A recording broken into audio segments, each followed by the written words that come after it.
जय हिंद दोस्तों। स्वागत है आपका आपके इस YouTube चैनल स्टेट लेवल पर। दोस्तों आज 26 जनवरी 2025 की करंट अफेयर में लेकर आया हूं दोस्तों, और आज भी शुरुआत करते हैं उसी मोटिवेशनल विचार के साथ। दोस्तों मैं मानता हूं कि एक जिद ही सफल लोगों को असफल लोगों से अलग करती है, इसलिए जीतना है तो जिद जरूरी है। जी हाँ दोस्तों, एक डेडिकेशन आपके मन में होना चाहिए, एक जिद आपके मन में आपके लक्ष्य के प्रति होनी चाहिए,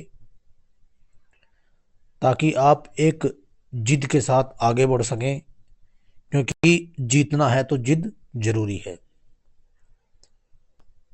तो इसलिए एक जिद ही एक ऐसी चीज है दोस्तों जो सफल लोगों को असफल लोगों से अलग करती है। इसलिए जिद ही आपको सफल बनाएगी एक ना एक दिन। इसलिए आपको लगे रहना है और प्रतिदिन पढ़ते रहना है। तो चलिए आज की शुरुआत करते हैं करंट अफेयर की। दोस्तों आज 26 जनवरी 2025। सबसे पहले आपको गणतंत्र दिवस की हार्दिक बधाई, शुभकामनाएं। दोस्तों आज हम 76वां गणतंत्र दिवस मना रहे हैं, क्योंकि 26 जनवरी 1950 को हमारा संविधान लागू हुआ था और तब से ही हम इसे गणतंत्र दिवस के रूप में मनाते हैं। इस बार के जो मुख्य अतिथि हैं दोस्तों में इंडोनेशिया के राष्ट्रपति हैं प्रबोवो सुबियांतो। तो आपको याद रखना है इस बार हम 76वां गणतंत्र दिवस मना रहे हैं 26 जनवरी 2025 को, और इस बार के जो मुख्य अतिथि हैं दोस्तों वे हैं प्रबोवो सुबियांतो, जो कि इंडोनेशिया के राष्ट्रपति हैं। चलिए क्वेश्चन नंबर 2 देखते हैं। युद्ध क्षेत्र निगरानी प्रणाली संजय। जी हाँ, राजनाथ सिंह जी द्वारा इस प्रणाली की शुरुआत की गई। दिल्ली में जितने भी युद्ध क्षेत्र हैं उन पर निगरानी रखेगी, जिसका नाम संजय रखा गया है। तो आपको याद रखना है एक प्रणाली अभी रक्षा मंत्रालय द्वारा जारी की गई है या बनाई गई है, युद्ध क्षेत्र निगरानी प्रणाली संजय। तो आपको याद रखना है दिल्ली में इसकी शुरुआत की गई। चलिए क्वेश्चन नंबर 3 देखते हैं। माइकल मार्टिन दूसरी बार आयरलैंड के प्रधानमंत्री बने। जी हाँ, 23 जनवरी को फियाना फेल पार्टी के नेता माइकल मार्टिन दूसरी बार आयरलैंड के प्रधानमंत्री बने हैं। आयरलैंड, जब भी आप पढ़ते हैं संविधान तो आप जानते हैं वहां से राज्य के नीति निर्देशक तत्व लिए गए। तो आयरलैंड बड़ा महत्वपूर्ण वो शहर या देश है जहां से डीपीएसपी लिए गए। तो आपको याद रखना है माइकल मार्टिन दूसरी बार आयरलैंड के प्रधानमंत्री बने हैं, और हमारे संविधान में वहां से दोस्तों डीपीएसपी यानी राज्य के नीति निर्देशक तत्व लिए गए हैं। चलिए क्वेश्चन नंबर 4 देखते हैं। हरियाणा की महिला और बाल विकास मंत्री श्रुति चौधरी ने चंडीगढ़ में राष्ट्रीय बालिका दिवस पर महिला एवं किशोरी सम्मान योजना के लिए एक सम्मान संजीवनी ऐप का शुभारंभ किया। यानी इस ऐप के माध्यम से ये पता चलाया जाएगा जो किशोरी सम्मान योजना चलाई हुई है उसके तहत जो फंड या जो पैसे उनको आवंटित किए जाते हैं क्या वो सुचारू रूप से मिल रहे हैं या नहीं मिल रहे हैं। तो इस ऐप से यही पता लगाया जाएगा। तो सम्मान संजीवनी ऐप अभी वहां चलाई गई है दोस्तों। चलिए क्वेश्चन नंबर 5 देखते हैं। Jay Shah world cricket connects advisory board में शामिल हुए हैं। जी हाँ, मेरिलबोर्न क्रिकेट क्लब यानी एमसीसी के नए सलाहकार बोर्ड वर्ल्ड क्रिकेट कनेक्ट में शामिल इनको किया गया है। ये वर्तमान में आईसीसी के चेयरमैन भी हैं। इससे पहले बीसीसीआई के अध्यक्ष भी थे, अब ये आईसीसी के चेयरमैन हैं। तो आपको याद रखना है इनको एमसीसी में शामिल किया गया है। चलिए क्वेश्चन नंबर 6 देखते हैं। ऑस्ट्रेलिया के पूर्व कप्तान हॉल ऑफ फेम में शामिल किए गए। जी हाँ, 23 जनवरी को इनको हॉल ऑफ फेम में शामिल किया गया। माइकल क्लार्क, जो कि 2015 की इनकी वनडे टीम के कप्तान थे, और इन्हीं की कप्तानी में 2015 में ऑस्ट्रेलिया ने वर्ल्ड कप जीता था दोस्तों। चलिए क्वेश्चन नंबर 7 देखते हैं।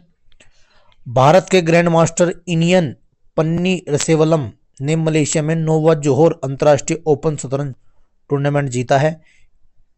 इन्होंने वियतनाम के ग्रैंड मास्टर न्युएन वोन हुए को हराया है। यह आपको याद रखना है, इन्होंने न्युएन वोन तो चलिए दोस्तों, क्वेश्चन नंबर 8 देखते हैं। भारत का सबसे पुराना पुस्तक मेला जिसका नाम बोई मेला है, इसका 48वां ये संस्करण है, जो कि कोलकाता पुस्तक मेले के नाम से जाना जाता है। 28 जनवरी से 9 फरवरी तक 2025 में कोलकाता के साल्ट लेक सिटी में आयोजित किया जाएगा। तो आपको याद रखना है, ये जो बोई मेला है ये कोलकाता में आयोजित किया जाएगा, 48वां है इस बार। तो आपको ये बात याद रखनी है।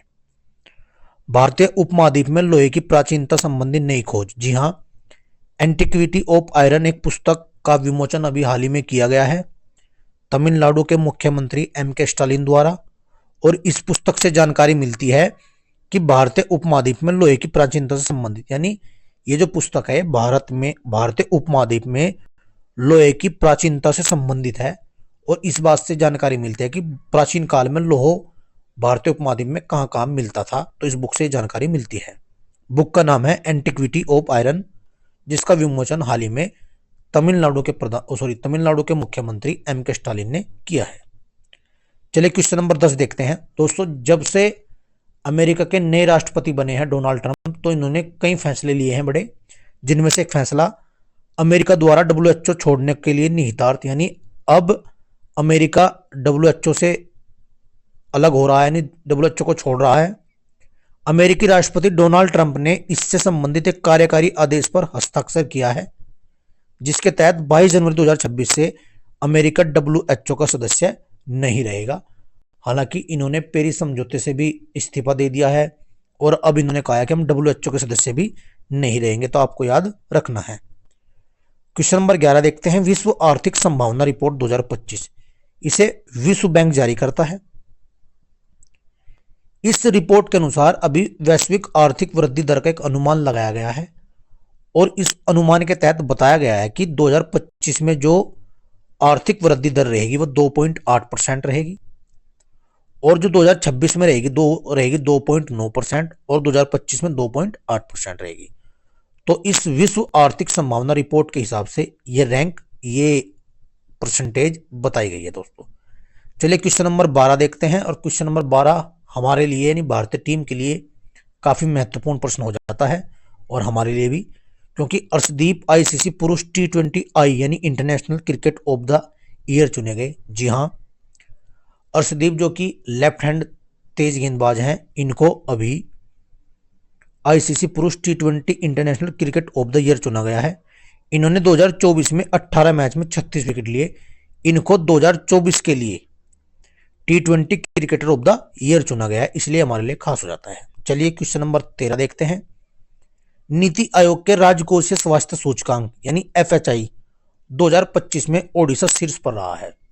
यानी ओडिशा वह राज्य है जिसमें बीमारी के जो मामले हैं सबसे कम देखने को मिले हैं, इसलिए ओडिशा शीर्ष पर रहा है।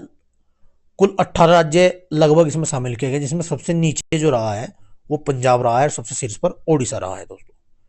चलिए क्वेश्चन नंबर देखते हैं 14। मध्य प्रदेश में 17 धार्मिक शहरों में शराब पर बिक्री पर रोक लगा दी है। जी हाँ, 24 जनवरी 2025 को वहां के मुख्यमंत्री मोहन यादव ने यह फैसला लिया है कि एक नगर निगम, 6 नगर पालिका, 6 नगर परिषद और एक ग्राम पंचायत में अब यहां पर शराब की बिक्री नहीं की जाएगी। तो ये आपको याद रखना है। हालांकि सबसे पहला राज्य शराब की बिक्री पर रोक लगाने वाला वो गुजरात था, लेकिन अब मध्य प्रदेश के भी 17 धार्मिक शहरों में शराब नहीं बेची जाएगी, ऐसा वहां के मुख्यमंत्री ने आदेश दिया है। आपको याद रखना है, मोहन यादव वहां के मुख्यमंत्री हैं। तो दोस्तों, अब मध्य प्रदेश के 17 शहरों पर शराब की बिक्री पर रोक लगा दी है। चलिए क्वेश्चन नंबर 15 देखते हैं। सुशासन का मतलब होता है गुड गवर्नेंस, यानी गुड गवर्नेंस पर एक राष्ट्रीय सम्मेलन होगा 30 से 31 जनवरी के बीच गांधीनगर गुजरात में। पूछा जा सकता है कि गुड गवर्नेंस यानी अच्छे सुशासन पर कब सम्मेलन कहां हुआ, तो आपको याद रखना है 30 से 31 जनवरी के मध्य गुजरात में होगा। तो दोस्तों, ये थे आज के 15 महत्वपूर्ण प्रश्न। अब देखते हैं रिवीजन में मैंने आज लिया है भारत में प्रथम और विश्व में प्रथम। चलिए देखते हैं। लक्षद्वीप में शाखा खोलने वाला पहला निजी बैंक HDFC बैंक है दोस्तों। 4 दिन वर्क वीक वाला एशिया का पहला देश सिंगापुर है। मेनिंजाइटिस का टीका पेश करने वाला दुनिया का पहला देश नाइजीरिया बना है। अंतरिक्ष की यात्रा करने वाले पहले भारतीय पर्यटक गोपी तोटाकुरा। देश की पहली अंडर वाटर मेट्रो की शुरुआत ये कोलकाता में हुई है। बीएसएफ की पहली महिला स्नाइपर ये सुमन कुमारी बनी है। गर्भपात को संवैधानिक अधिकार का दर्जा देने वाला देश फ्रांस बना है। भारत की पहली ड्राइवरलेस मेट्रो ट्रेन की शुरुआत बेंगलुरु में की गई है। दुनिया की पहली 3D प्रिंटेड मस्जिद का अनावरण सऊदी अरब में किया गया है दोस्तों। भारत का पहला आयुर्वेदिक कैफे ये दिल्ली में। भारत के पहले स्किल इंडिया सेंटर का उद्घाटन संबलपुर ओडिशा में किया गया है। सेमीकंडक्टर नीति को लागू करने वाला पहला राज्य गुजरात बना है। ट्रैफिक ऑडिट कराने वाला पहला राज्य बिहार। समान नागरिक संहिता लागू करने वाला पहला राज्य हाल ही में से मंजूरी मिली है अभी वहां के कानून द्वारा, तो उत्तराखंड में।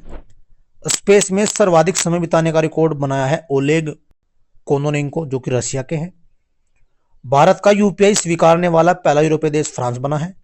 भारतीय सेना की पहली महिला सूबेदार प्रीति रजक बनी है जो कि मध्य प्रदेश की हैं। जातीय जनगणना शुरू करने वाला दूसरा राज्य आंध्र प्रदेश और पहला था दोस्तों बिहार। भारत की पहली सौर ऊर्जा संचालित नाव की शुरुआत सरयू नदी पर अयोध्या में की गई। भारत की पहली 100% इलेक्ट्रिक बाइक टैक्सी की शुरुआत असम में की गई दोस्तों। पीएम विश्वकर्मा योजना लागू करने वाला पहला यूटी बना है J&K। भारत का पहला गर्ल्स सैनिक स्कूल की शुरुआत मथुरा में की है, राजनाथ जी ने इसका उद्घाटन किया था। देश का पहला डोर्क स्काई पार्क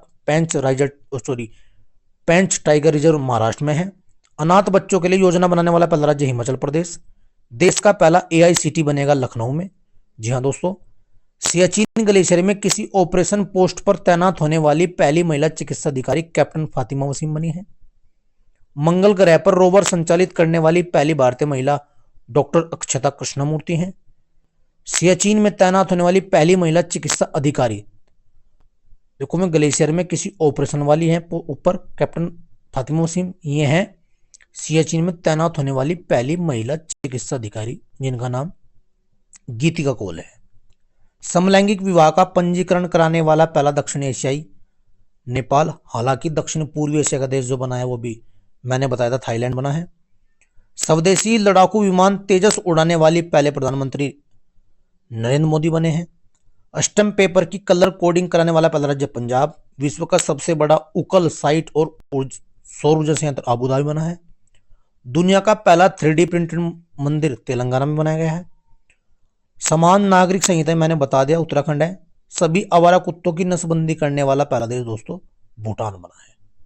तो दोस्तों आज की इस वीडियो में 15 प्रश्नों के साथ ये कुछ अन्य फैक्ट भी मैंने इसमें ऐड किए हैं और प्रत्येक में 15 प्रश्नों के साथ प्रतिदिन मैं जो है 15 प्रश्नों के साथ कुछ पिछले करंट अफेयर के कुछ महत्वपूर्ण क्वेश्चन ऐड इसमें करता हूं दोस्तों। तो मुझे उम्मीद है ये वीडियो आपको पसंद आ रहा होगा। तो ज़्यादा से ज़्यादा चैनल को सब्सक्राइब करें, प्रतिदिन 8 बजे मेरी वीडियो देखते रहिए और आगे बढ़ते रहिए ताकि आप अपने लक्ष्य तक पहुंच पाएं। और वही बात कि जीतना है तो जिद जरूरी है, इसलिए दोस्तों पढ़ते रहिए, आगे बढ़ते रहिए। धन्यवाद दोस्तों और पुनः आप सभी को गणतंत्र दिवस की हार्दिक बधाई और शुभकामनाएं। जय हिंद, वंदे मातरम।